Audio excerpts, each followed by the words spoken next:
Hi guys, Arthur here from Homeowner DIY. Guys, this is your quick tip of the week.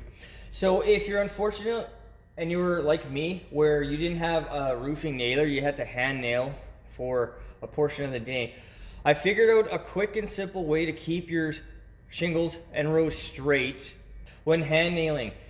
When you're nailing by hand, the vibration of the hammer can have your shingles slide down. Now, I was working on a 612 pitch. This is about a 412 here, but I'm sure as your pitch gets steeper, this will be more of a problem.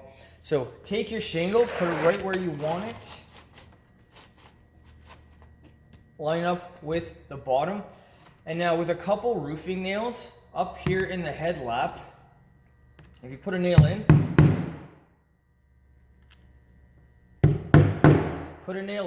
that is going to keep this shingle in place. Now you can put your nail into the common bond 1 inch off the end. I left a 12-inch space. I put in 2 from the other side, 1 inch off the end, left a 12-inch space, and then I put another 2. But these nails will keep your shingle from sliding down. The common bond is thicker, so as you're nailing it in, your shingle will want to start sliding down because of gravity.